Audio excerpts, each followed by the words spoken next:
Julie venait d'un petit village paisible, où les valeurs familiales et la discipline rythmaient la vie quotidienne. Sa mère, veuve depuis plusieurs années, l'avait élevée seule avec une rigueur teintée de tendresse. Elle avait toujours été brillante à l'école jusqu'à ce qu'elle obtienne son baccalauréat. Elle devait donc aller en ville pour continuer ses études dans une université. Sa mère ne cessait de lui répéter « Ma chérie, la ville est un autre monde, particulièrement celle de l'université. Tu iras à l'université pour apprendre, finir tes études et trouver un emploi, pas pour te perdre. Rappelle-toi toujours pourquoi tu es parti. » La veille de son départ, sa mère très triste la regarda faire ses valises. Elle s'approcha d'elle et la serra dans ses bras puis l'aida à terminer les préparatifs de son voyage. Le jour de son départ, Julie portait une robe simple soigneusement cousue et repassée par sa mère et tenait dans ses mains sa valise et son sac à dos. Elle était pleine d'espoir et de détermination, les yeux brillants d'ambition. Sa mère la prit dans ses bras une dernière fois et fit une petite prière pour elle avant qu'elle ne monte dans le bus. La route fut un peu longue mais ils arrivèrent en ville dans la soirée.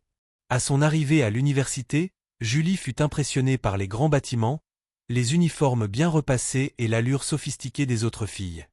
Elle se sentait comme un petit poisson dans un océan vaste et inconnu. Mais elle s'était promis de rester concentrée. Elle se dirigea donc vers l'internat de l'université où elle fut accueillie par la maîtresse d'internat. Celle-ci la conduit vers l'un des dortoirs de l'internat. Elle l'aida à s'installer puis lui fit part des règles à respecter. Dès la première semaine de cours, Julie entendit parler d'un trio inséparable surnommé les trois princesses, Reine, Hortense et Sandra. Riche, belle et influente, elles faisaient la pluie et le beau temps dans l'université.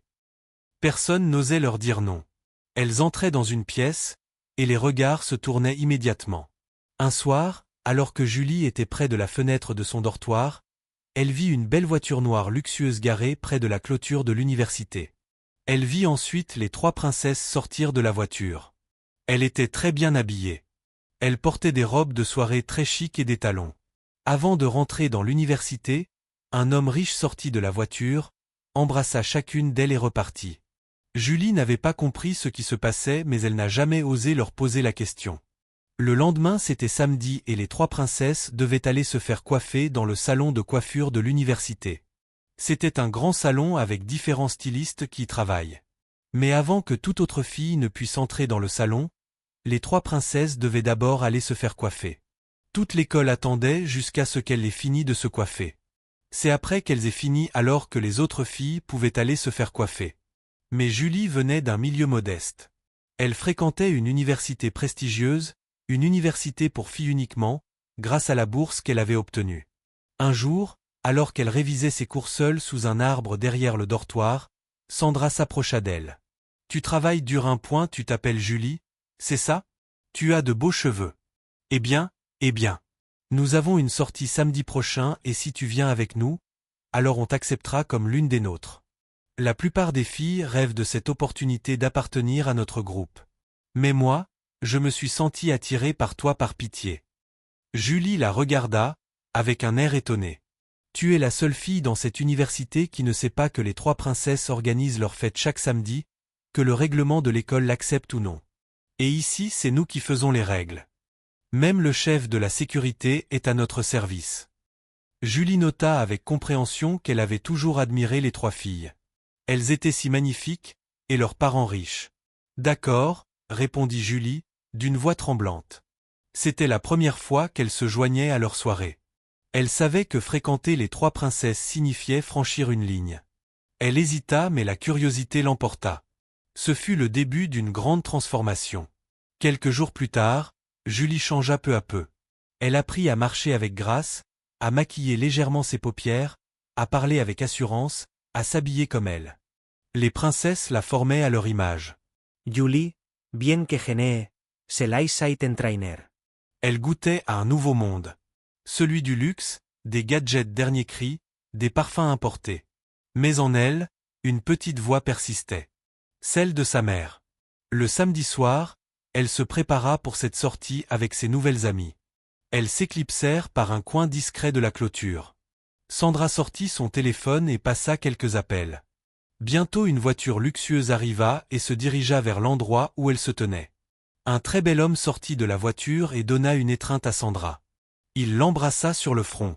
Puis il ouvrit la portière pour elle, tandis que Reine, Hortense et Julie montaient à l'arrière. Il les conduisit directement dans une grande villa. La villa où elles se rendirent était somptueuse. Des lustres étincelants, une piscine bleu nuit. Le décor intérieur était tout aussi impressionnant, avec une décoration moderne, des équipements ultramodernes et un salon spacieux, qui pouvait facilement accueillir une petite fête. Pendant qu'ils rentraient à l'intérieur, Julie soupira à voix basse. Elle essayait tellement de reprendre son souffle devant cette richesse somptueuse. L'environnement diffusait le son d'une musique douce du DJ, et les jeux de lumière disco assortis. Hortense et Reine allèrent directement embrasser leur propre petite amie. Reine se tenait dans le salon. Elle se souvient immédiatement de ce que sa mère lui avait dit lorsqu'elle avait obtenu la bourse. Évite les hommes et concentre-toi sur tes études. Elle regardait les trois filles pendant qu'elles embrassaient leur petite amie passionnément et sans honte. Allez, Julie, dit Hortense. Détends-toi un peu. La vie ne tourne pas seulement autour des livres. Il faut s'amuser et profiter. Julie restait là, sans voix, pendant qu'elle regardait avec quelle aisance les filles se jetaient sur les hommes, tandis elle se rappelait que sa mère lui avait conseillé de garder les hommes à distance afin qu'elle puisse devenir utile. Alors qu'elle pensait à cela, un homme est arrivé. Pour la rencontrer. Il était grand, beau, son aura ne passa pas inaperçue. Hey, Belange. Comment vas-tu? Puis-je te tenir compagnie? Bien, monsieur. Merci, répondit-elle. Il s'assit près d'elle et se présenta. Mon nom est Roméo, dit-il avec un sourire chaleureux. Julie fit de même. Elle se présenta. Je t'aime bien. Tu es vraiment belle comme un ange, lui complimenta le monsieur. Bientôt, les trois autres filles arrivèrent avec leur verre de whisky à la main. Et Julie, dirent-elles. Tu dois apprendre à être une grande fille maintenant. Avant que les filles ne partent, elles ont ri ensemble. Sandra murmura à l'oreille de Julie, ce gars est un prince. Tu ferais mieux de t'accrocher. Julie sourit timidement, alors que le jeune homme continuait de lui parler. Alors, Julie, dis-moi, tu as quel âge? 18 ans, monsieur. S'il te plaît, appelle-moi par mon prénom. Je suis juste un gars sympa qui veut te connaître. Ils parlèrent longuement. Julie se sentait à l'aise. Pour une fois, elle oubliait ses inquiétudes. Tu veux danser? Demanda-t-il. Julie hocha la tête. Il l'emmena sur la piste de danse. La musique changea pour un slow romantique. Ils dansaient lentement, leurs regards plongés l'un dans l'autre. Julie n'avait jamais été aussi proche d'un homme. Elle sentait son cœur battre plus fort. Il lui chuchota, tu es différente. Tu n'es pas comme les autres filles. Elle sourit. Mais une pensée surgit en elle. Et si maman avait raison? Elle se détacha doucement de lui. Je dois aller aux toilettes, dit-elle. Elle entra dans la salle de bain et s'appuya contre la porte. Elle respira profondément. Je ne peux pas faire ça. Ce n'est pas moi, pensa-t-elle. Lorsqu'elle sortit, elle décida de ne plus boire. Elle rejoignit les autres filles et dit. Je pense que je veux rentrer. Hortense leva un sourcil. Tu plaisantes, Julie? La fête ne fait que commencer. Je sais, mais, ce n'est pas mon truc, répondit Julie. Sandra Sapira. Ok, on va t'aider à rentrer. Le prince proposa donc de la raccompagner. Je veux m'assurer que tu rentres en sécurité. Julie accepta. Sur le chemin du retour, ils parlèrent encore. Il ne tenta rien. Il resta respectuai. En arrivant à la clôture de l'école, il dit, Julie, tu es spéciale. Je volks te revoir. Elle sourit, peut-être. Merci pour ce soir. Elle escalada la clôture, entra discrètement et retourna dans son dortoir. Au fil des semaines, Roméo devint proche de Julie. Il l'appelait souvent, lui offrait des cadeaux. Elle reçut un iPhone 9, des habits et de chaussures luxueux. Tu mérites ce qu'il y a de meilleur, lui disait-il. Elle était aux anges, mais un malaise grandissait. À chaque rendez-vous, il allait un peu plus loin. Un soir, alors qu'il tentait de la toucher, Julie recula. Je ne peux pas. Ma mère m'a averti. Alors rends-moi ce téléphone, et ne me fais pas perdre mon temps, dit-il en colère. Humiliée, Julie vit ses amis la critiquer. Pourquoi tu fais la sainte? Tu crois que les livres suffisent pour survivre ici? Choquée, Elle décida de rentrer à l'internat mais cette fois-ci en taxi. Après quelques jours de silence, Roméo revint. Il s'excusa. Il promit de l'épouser après l'université si elle se laissait faire. Julie, confused, accepta. Elle se donna à lui. Et à chaque samedi, elle retrouvait Roméo. Cela a marqué un grand changement. Julie commença à manquer les cours, elle perdait ses repères. Quelques semaines après, Julie contracta une première grossesse. Prise de panique, elle en parla à Sandra qui lui administra des pilules pour la faire avorter en secret. Cela devenait fréquent. Son corps faiblissait. Ses notes chutèrent. Un jour, elle se réveilla avec des vertiges violents. Un test révéla une nouvelle grossesse. Mais cette fois, rien n'y faisait. Les pilules ne fonctionnaient pas. Lorsque Julie annonça sa grossesse à Roméo, il devint soudain méconnaissable. « C'est une blague, j'espère ? Tu sais très bien ce qu'on avait dit. » Elle tenta de lui rappeler ses promesses, ses mots doux, ses caresses feintes. Mais il coupa court. « Prends tes responsabilités. Je ne veux plus entendre parler de ça. » Elle sortit de la voiture en larmes. Ce soir-là, il ne la raccompagna pas. Elle marcha seule jusqu'au dortoir, les jambes fléchissantes, le ventre lourd non de vie, mais de trahison. À l'internat, Sandra, Reine et Hortense lui tournèrent le dos. « Tu es trop sentimentale, Julie. Il fallait juste profiter, pas t'attacher. » Même Sandra, qui l'avait introduite à ce monde, la regardait avec un air froid. « Tu nous fais honte. » Le visage de Julie se creusait. Elle avait constamment mal. Les vomissements devenaient incontrôlables. Elle passait plus de temps à l'infirmerie qu'en classe. Mais surtout, elle était seule. La nouvelle de sa grossesse se propagea rapidement. Les surveillantes l'interrogèrent, l'administration aussi. Mais Julie se contentait de répondre. « Je vais bien. Je veux juste finir mes examens. » Elle voulait s'accrocher à ce qui lui restait, sa dignité. Une nuit, prise d'une douleur atroce, Julie s'écroula dans le dortoir. Elle perdit connaissance. Les autres filles, paniquées, appelèrent l'infirmière. À l'hôpital, le verdict tomba, grossesse extra-utérine aggravée, infection étendue, hémorragie interne. Le médecin secouait la tête. Elle est jeune, trop jeune. Il faudra une intervention d'urgence. Après des heures sur la table d'opération, Julie survécut. Mais à son réveil, une infirmière posa une main compatissante sur la sienne. « Ma chérie, tu ne pourras plus jamais concevoir. » Julie resta figée. Les larmes ne coulaient même plus. Son ventre était vide, son avenir aussi. Tout s'était effondré. Elle fut renvoyée chez elle, avec une lettre d'exclusion temporaire pour « raison médicale ». Sa mère, qui l'attendait à la gare, ne dit mot en la voyant descendre du bus. Elle la prit simplement dans ses bras et la serra très fort.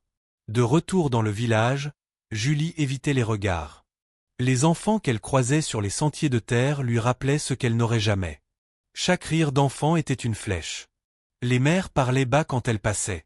C'est elle, Julie, la fille qui est revenue. Sa mère restait forte. Elle lui préparait des tisanes, lui lisait la Bible, lui parlait de pardon.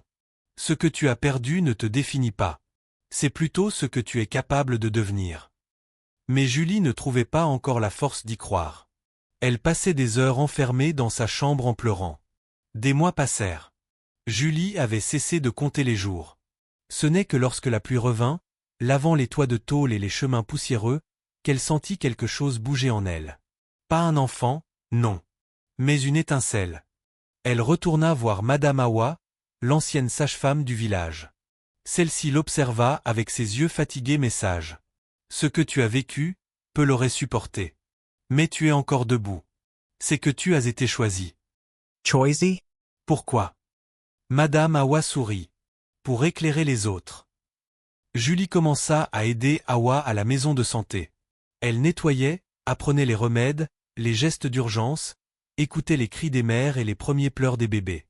Chaque vie qu'elle aidait à accueillir pensait un peu la sienne. Elle réapprit à aimer. Pas un homme. Pas encore. Mais elle réapprit à aimer les levers de soleil, les contes autour du feu, les lettres qu'elle écrivait à Dieu, même sans réponse. Une ONG venue de la capitale visita leur village pour former des jeunes à l'éducation sexuelle et à la santé reproductive. Julie prit son courage à deux mains et demanda à parler. Elle se leva devant une assemblée d'adolescentes. Sa voix tremblait au début, puis devint ferme. Elle parla de l'amour qui ment, du plaisir qui coûte, de la vie qui punit sans prévenir. Mais surtout, elle parla de la Renaissance. Certaines pleuraient. D'autres prenaient des notes. Mais toutes l'écoutaient. Avec l'aide de l'ONG, Julie retourna à l'école, dans une autre ville. Elle reprit ses études, cette fois en soins infirmiers. Elle ne brillait pas toujours en classe, mais elle rayonnait dans les cœurs. Elle écoutait, encourageait, guidait. Des années plus tard, Julie fonda une petite clinique communautaire. On l'appelait Docteur Julie, même si elle n'avait pas de diplôme de médecine. Pour beaucoup, elle guérissait bien plus que le corps. Un jour, elle croisa une jeune fille en larmes sur un banc, tenant un test de grossesse. Elle s'assit à côté, lui prit la main, et dit doucement. « Je connais ce chemin. Tu n'es pas seul. On va marcher ensemble. » Julie ne devint jamais mère. Mais elle fut maman pour des dizaines d'orphelins, de jeunes filles perdues, d'enfants abandonnés. Elle leur racontait toujours une histoire, la sienne, mais en changeant la fin. Car parfois, la vie ne donne pas ce qu'on attend, mais ce dont on a besoin pour devenir lumière dans la nuit des autres. Si tu as aimé cette histoire, n'oublie pas d'aimer, commenter et t'abonner pour plus de récits fascinants sur Récits d'Afrique.